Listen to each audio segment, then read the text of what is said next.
I say, why are musicians in underpants? They said, Sadhguru, only that sells. I said, what is this? Somebody else is determining her choice, which is not choice at all. This is a sure way to destroy the beauty of feminine in the world. This is a consequence of, in one way, that economic engine drives everything in the world.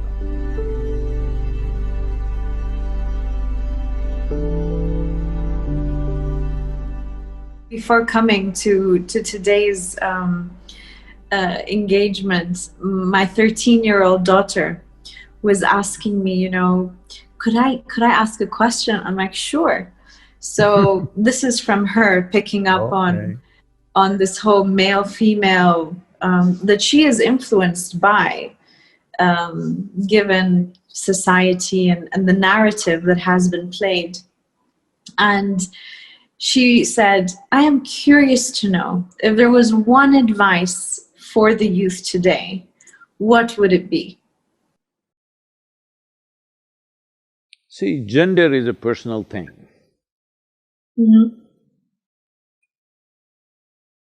I'm sorry, I'm putting it in a very basic way.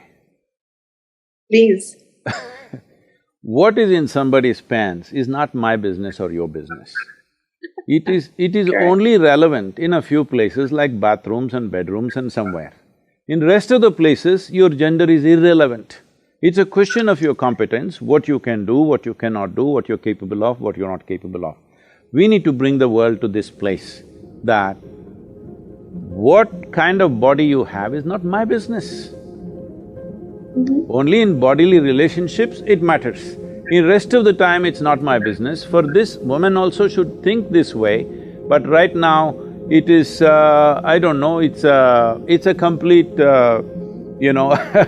man's dream is being played out by the woman,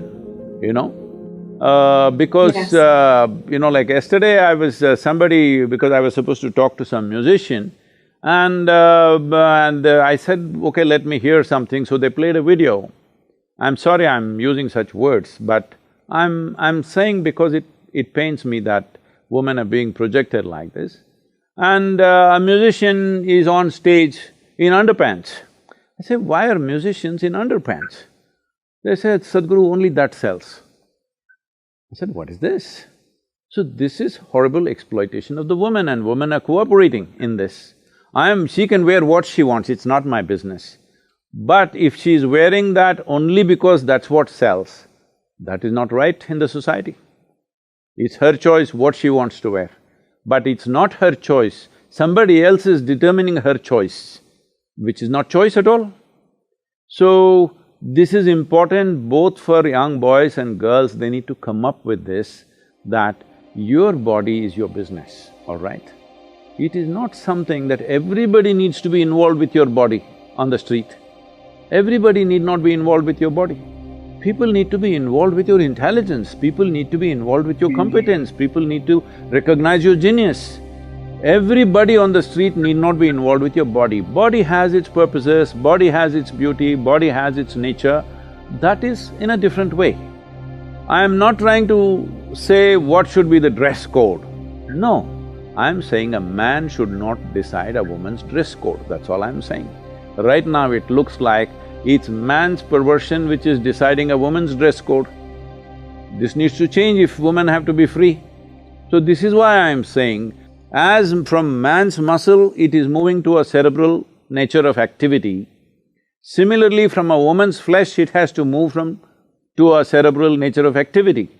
So right now this may sound like an absurd thing, no, this is how women are, no, this is how man has expected woman to be. This is not how women are. I know enough women in my life, all around me, to clearly know that this is not how they are, but they think this is what is expected out of them. Is this a superwoman syndrome that they define this as, where women just want to project themselves in a certain way? No, I'm saying this is a sure way to destroy the beauty of feminine in the world, because right now you understand masculine as the ideal of success. If you want to succeed, you have to be like a man, you have to show your muscle. This must go, because this whole thing is coming from this… this is a consequence of, in one way, that economic engine drives everything in the world. When economy is the only thing that matters, everything is a marketplace. Everything is about… See, in the marketplace, if I give less and take more, I'm smart, isn't it? Hello? If I go to a marketplace and give more and take less, I'm stupid. But right now you must understand, in your homes, I'm sure it's true for you also as women, I've seen women working in so many ways, my own mother, my sisters, my aunts and many other women that I see, yeah, when they are at home, their whole thing is to give themselves totally because they're doing something that they love to do. They're doing things for people that matter, that what I get is not important. That's what makes their life beautiful. This should not happen just at home, this should happen in the society, that everybody is trying to do their best to everybody else. This is the nature of the feminine. Right now you are saying, wherever you go, I must give less and take more, whether it's marketplace or marriage, the same thing is happening. And nobody is happy, nobody is living well, nobody can relax their guard. All the time everybody is guarded against each other because every place is a marketplace. Everywhere you go, you're seeing how you can profit. No, that's not how human beings can live well. Human beings can live well. This is right now, I constantly live among volunteers who are always trying to give their best in any given situation. People ask me, Sadhguru, of all the things that you do, what's the most important thing? I say, people around me, the sort of people that I've gathered around me who are willing to give their lives away without any expectation. This is what is most beautiful about my life, because that is what is most important in the world.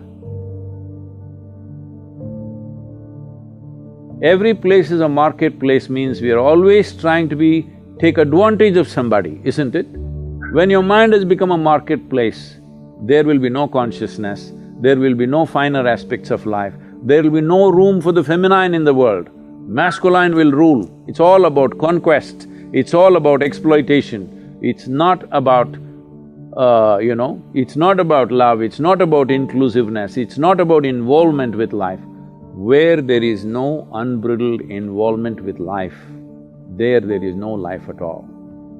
Only with involvement you can know life, there is simply no other way.